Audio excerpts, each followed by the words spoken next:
Hello, folks. Welcome to the PR Bunker podcast. This is the last podcast for 2025. And as somebody who has been playing video games and being a kid since I've been a kid, it's really fitting that I ended up finding my new friend, Bob, who, unbeknownst to the visual here, we are not brothers from another mother, but we kind of look the same. But Bob, I appreciate you joining me here in the last episode of the PR Bunker podcast. Welcome to the Bunker. Thank you so much for having me. I'm excited to be here. I met Bob through a communicators, TCN, which is a communicators network where PR folks, communications folks talk shop, talk media, talk trends, just have a nice safe place for us in the bunker grinders and communications to have conversations. And immediately hit it off with this guy, was interested in his background. And as we got to know each other, I said, man, this guy gets to play for a living, which I think is kind of cool and has a lot of great stories. But Bob, tell our audience about your story and how'd you get to where you are today. So when I was in college, and this means I'm going way back into my story, but when I was in college, I was trying to figure out what I wanted to do for a living. And at the time, I had just started collecting action figures. And I was also a huge comic book collector. I figured it would either be fun to play with toys or read comic books for a living. And then I tried to figure out how that would work. And I realized PR touches everything, and I would eventually figure it out. So I ended up getting my first job at Edelman, which, one of the largest communications firms in the world, with no real idea of how I was going to make it to toys.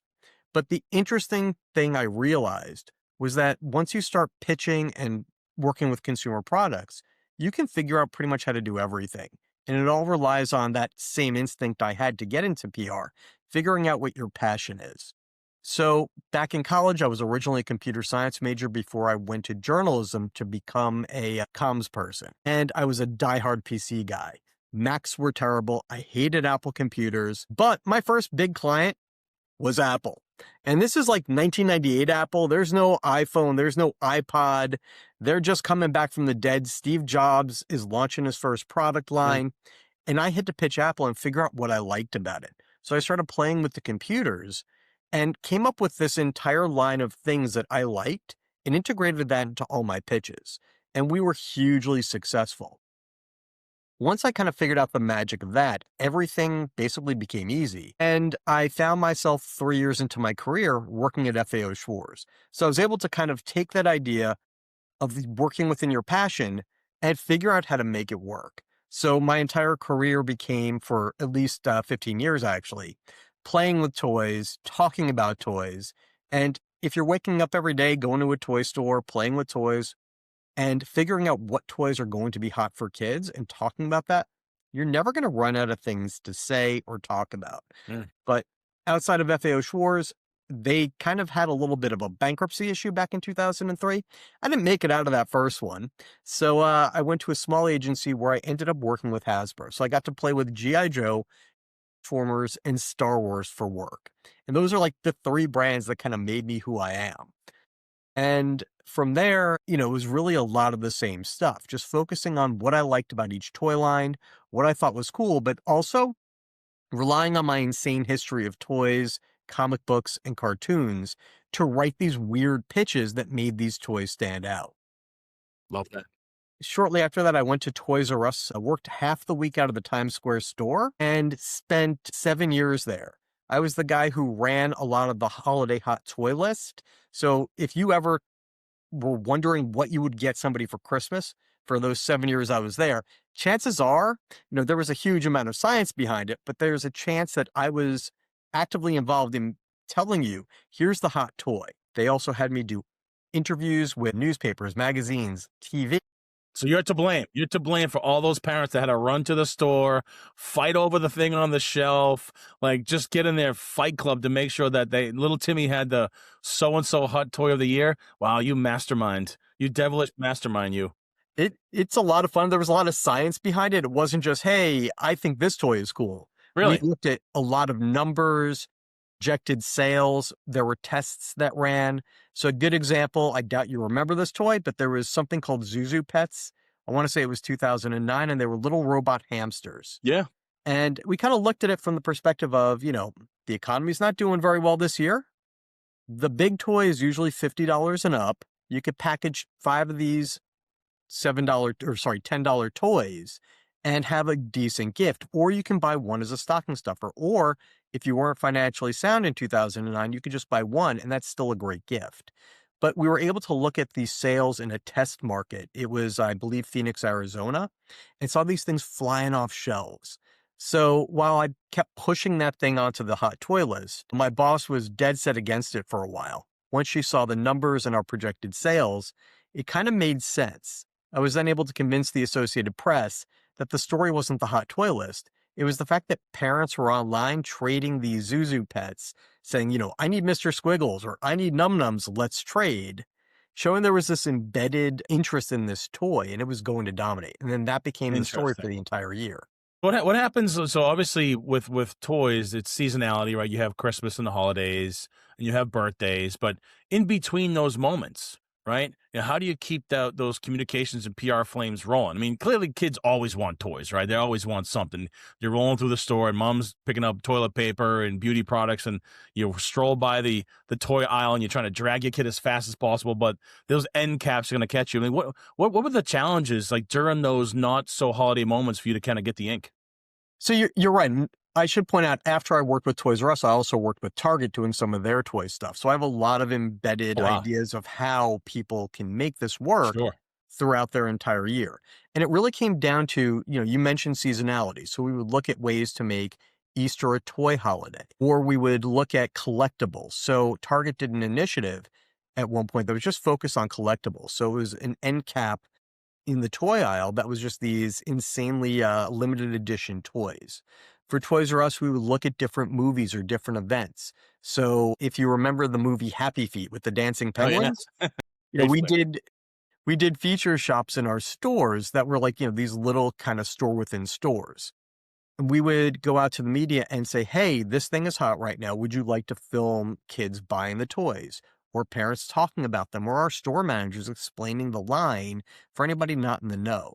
And a great example of that was back in 2008, there was an animated Star Wars movie, The Clone Wars. We actually did an entire campaign around the Clone Wars where we were the only retailer who seemed to care about it. So we did entire feature shops in all of our stores. We did midnight launches for the toys. I did a simultaneous launch in Times Square and San Diego at Comic-Con, really to drive the media around it. We also did philanthropic initiatives throughout the year. So we worked with Autism Speaks, Toys for Tots, That's Alex's great. Lemonade Stand, really to kind of say, hey, you can come here, buy toys for XYZ, but also donate and feel good about the missions that we're doing. Very cool. I mean, the Alex Lemonade Stand thing is pretty near and dear to my heart, which is the first time this topic has ever come up in a podcast. When my kids were 8 and 5, on their summer bucket list was to do a lemonade stand. And my oldest said that she wanted to give the money away to somebody, folks that needed it.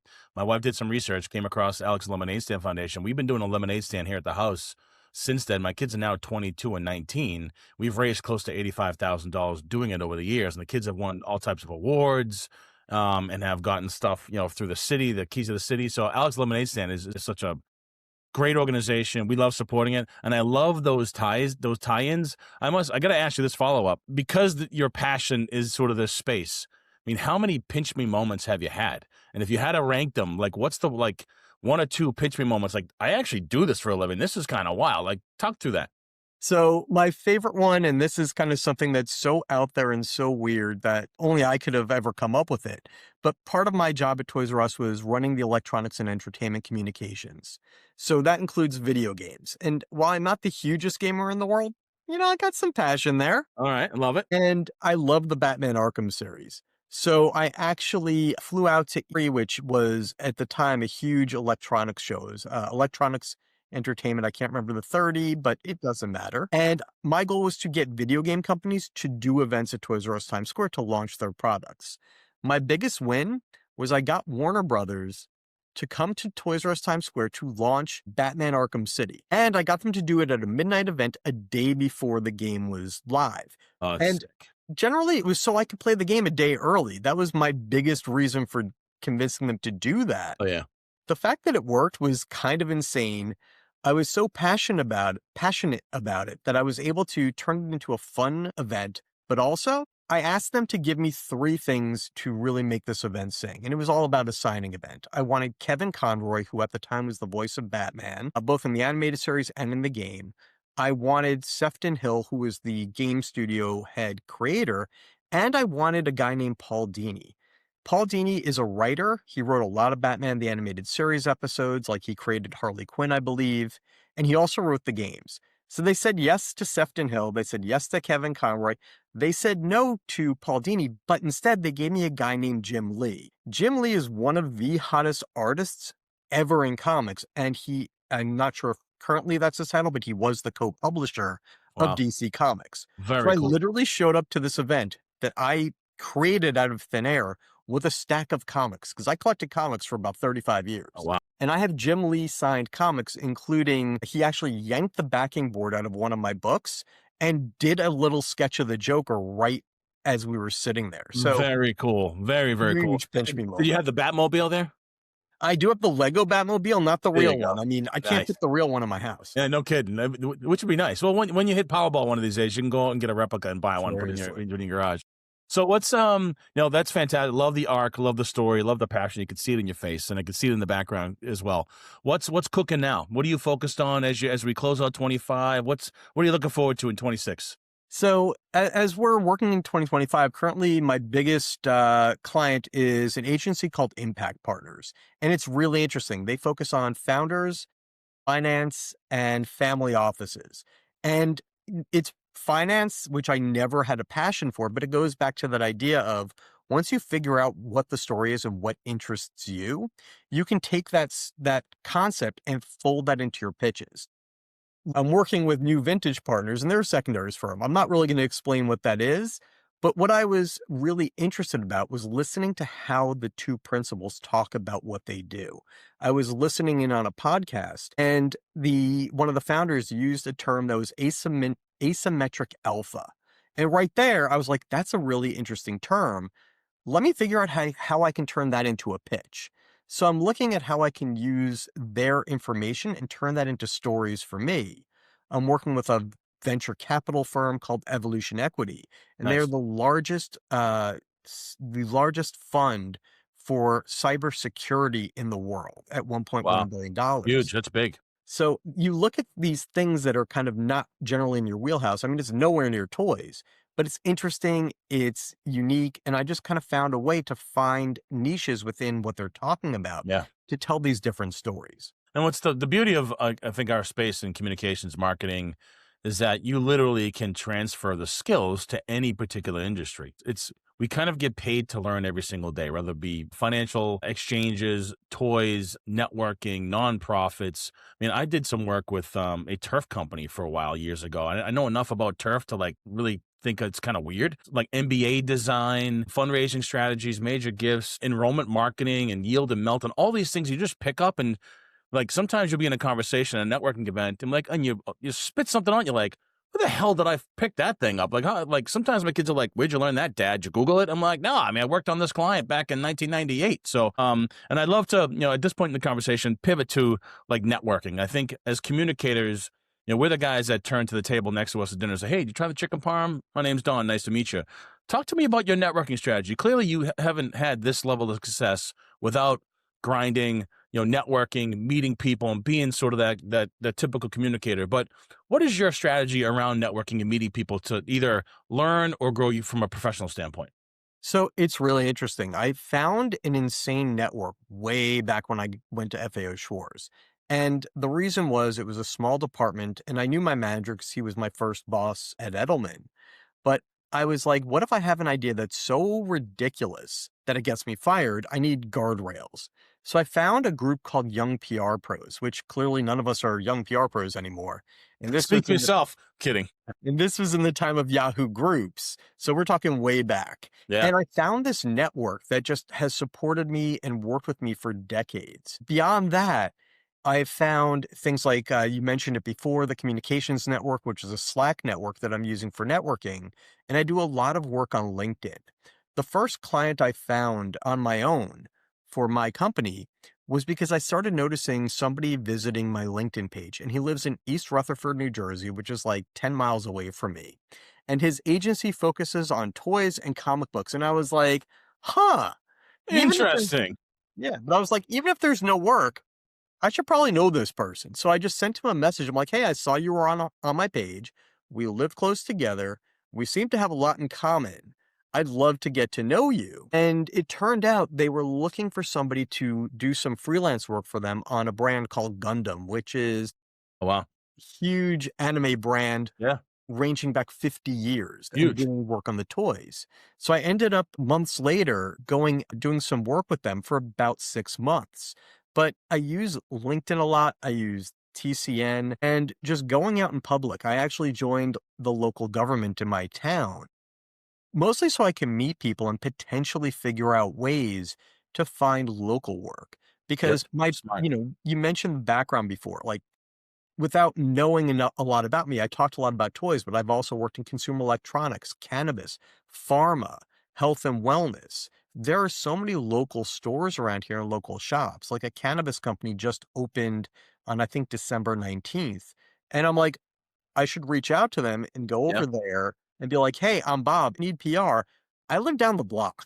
Yeah, that's smart. Yeah, I'm a firm believer that leveraging the connective tissue with your story to other stories. For example, I am also very active in my local community, on the executive board of my local chamber, on my library board, the new building that we're building for the high school, that committee. I mean, I am networking my butt off all the time, and people ask me, how do I allocate so much time? Well, so there's 24 hours in the day. It's about how you stack up the things you'd like to do in that 24 hours outside of time with the family or wives, kids, girlfriends, dogs, whatever happens to be. And then just prioritizing the day. I manage my day by every 15 minutes, right? I can't boil the ocean, though we all as communicators try to boil the ocean all day long. But like, what am I doing today? What am I doing in the next hour? What can I get done in the next 15 minutes? And for me, it's about not the entire 3,000 piece puzzle, but the corner piece and then the edge piece and just working my way through it. And sometimes I screw up and I'm like, ah, shit, that sucked. But for me, networking and reaching out to people, at one point, I was the guy that hated going into a room, introducing myself to people and having those conversations. But then I realized everybody there is doing exactly the same thing, right? Word of mouth and those connections is the only thing that really stays consistent from today, from the time when you and I were putting a press release in the fax machine and we're excited to hit a single button to put that press release out to 10 TV stations. Now with AI and these other tools, everything is expedited. The one commonality in our business when you and I started in this business was our networking, and learning. And that's never going to change. So it's just amazing that, your career goes from toys to finance, but it's all comms and storytelling. I mean, one of kind of couple of last questions here. I mean, where do you think this is all headed? Just our profession in terms of communications, where do we fit in a business? Are we at the C-suite? What's our role, and how do you feel like your work with your client is shaping their business? And so talk about the future kind of scale of what's going on in PR and comms. Yeah, it's really interesting. I think a lot of people are so worried about AI taking our jobs, and you are seeing an impact on our industry right now because of AI. But I think so many people forget that the fundamental thing that AI can't do is understand the entire problem from top to bottom for a specific company. It can look across the board and try to apply. We belong, I'd say, from the C-suite on down. We need to be able to create the message, but also respond in a way that is human. And AI can mimic humanity, but it can't actually have that same connective tissue. Like, it can't have the emotional connection to Star Wars that I would have when I was pitching. And one of my greatest pitches was basically me remembering that my friends were dressing in Star Wars costumes that were authentic. I was using them for media ops, and I was like, hey, this would be a fun pitch for Maxim, and I just threw it out there. It's that idea of being able to tie the whole bow that we can still do. I think from that bigger picture, we need to be in the C-suite. We need more chief communications officers because a lot of companies forget what their core mission is and how to communicate that to the people. And when you take away the middle layer of communications folks, you basically have somebody at the top who can do the strategy and maybe somebody at the bottom. But when you're missing that middle layer, you lose all the nuance and all the on the ground work. Like the chief comms officer can definitely do the strategy, but they may not be as in touch with all the beat reporters as they used to be. And once you stop pitching and once you stop having that direct connection, you kind of forget what media really wants because you're stuck in 10 years ago when you were pitching. So I think there's a lot of remembering what the fundamentals are, but taking that to a bigger strategic level, but understanding you need that support level. Yeah, I couldn't agree with you more. I think the one key thing that's remained constant in the media is that it has to be news, right? A lot of the times, and I'm sure you can shake your head yes to this. Hey, Bob, we'd like to put out a press release that talks about this boring thing that nobody was going to care about, but we want the world to care about it. And we expect it to be on the front page of the Wall Street Journal and the Boston Globe and the New York Times and the LA Times on a Sunday at the same time. Great. Thanks, boss. I'll get right on that. I'm at the point in my career with my clients that I will tell a client it's not news, it's more marketing. However, if we added these particular elements, like a trend, I always talk about the macro and the micro, right? The macro of affordable housing and its impact on seniors on the street versus one of my clients that is focused on ending elder homelessness, right? So finding those micro macros. So it's still you and I are reporters digging for the story. It's just harder because of the volume of content out there. And not everybody's a pen and notebook reporter these days. You've got folks that own Substacks and websites that get thousands of views, but those communities are just as important. So to your point, we've got to stay on this stuff using AI and LLMs to like do kind of real time digging and research. And it makes our job harder, but it's still about good storytelling, good timing, good relationships, and also a little bit of luck from time to time. Absolutely. And to your point, I think there's something that a lot of people don't remember, and you kind of just hit on it. It's understanding what is news and what is fiction. And a lot of people, I just had a client, and before I signed them on, they're doing an index of, startup friendly cities. And I looked at it and I said, okay, what's the methodology? Because without understanding what the methodology was, I couldn't tell if it was news or if it was just, hey, this is our opinion of a list. So as a PR person, we also need to dig into the stories we're given. Like you said it yourself, you have to say, this is more advertising. I've gone back to potential clients and I've lost business because they've said things like, oh, what can you guarantee? And I'm like, well, I can't guarantee anything because right Effort. now we're in the That's preliminary about it. discussion. Exactly. Never guarantee coverage because there's so many, like I've had big things set up for media and then something happens with the market or there's a plane crash or there's some politician says something stupid or somebody gets arrested. The news just has this weird pulse Yeah. that unless you work in the space, you just don't get. So it's just it's an incredible space to be in. So I, let me a couple more questions yeah. before we wrap up. What are you excited about for 26 for you professionally and personally? Honestly, I just want to keep expanding the work I'm doing with impact partners. I've been having a lot of fun in this new space to the point where my sister has worked in finance for like 25 years. For the first time ever, I had a conversation with her that I understood what she was talking about. So I want to continue to work with them and grow not just my personal business, but their business side by side. I would like to bring in more personal clients for me that are more within my passion that don't fit into impact partners. Nice. There's some AI companies that I've already started working with both through impact partners and on my own. I'd like to keep moving in that direction because AI is fascinating and interesting. And Agreed. beyond that, I just want to get a really big story somewhere because I haven't gotten a huge hit in about a year and a half, and I'm Chase. about due. Love the chase. It's kind of addicting, right? I mean, I remember like I have the first article I ever wrote that was on the front page of the Globe. I still have framed and I look at it all the time. I've got media coverage and frames that I just go back to. The weird thing is reading old coverage that's like over a decade old and the language around the World Wide Web. And like, ooh, I'm kind of getting the gray in the beard, but it's been a great ride. Clearly, it's not over. So when people want to network with you and learn more about your work and connect, where can they find you, Bob? Where can they network with you? There's a couple of different ways. They can check me out on LinkedIn. It's LinkedIn/in/Bob Friedland. I try to make it easy by using my name. And you can also check me out on my website, teamrexpop.com. Excellent. Appreciate that. Well, this has been fun. I'm super jealous in your previous lives, got to play with toys and Arkham City and all that kind of stuff because that game was wicked hard. I mean, I got to the last end of it. I wanted to just take the machine and just bash it with it, like from that scene in Office Space when they take the printer out to the land and they smash it up. I got so frustrated, but really excited to meet you through TCN, learn more about your work, find ways for you and I to collaborate. Appreciate you sharing your story. Appreciate you being here in the PR bunker. And again, it's a little bit of a cap. You're the last guest for this session for this particular year, but I appreciate you being here. Thank you very much. It was great being here, and thanks for having me. No problem. Happy New Year, my man. I hope you enjoyed this episode of the PR Bunker, the last of 2025. I can't believe it's here. 26 is knocking on the door, and who knows what this year is going to hold for us. But one thing is certain, here at the Bunker, we're still going to be hunkered down, working with our mission-driven and impact-focused organizations.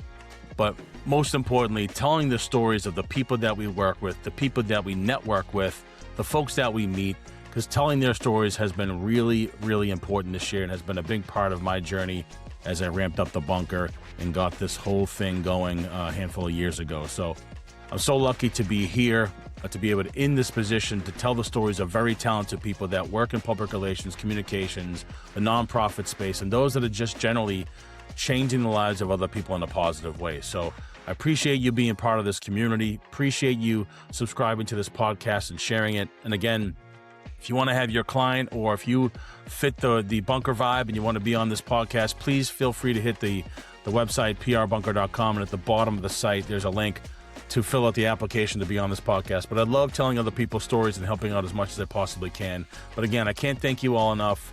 From my team to yours, thank you for being part of the PR Bunker community, subscribing and listening to this podcast, and I'll see you in 2026.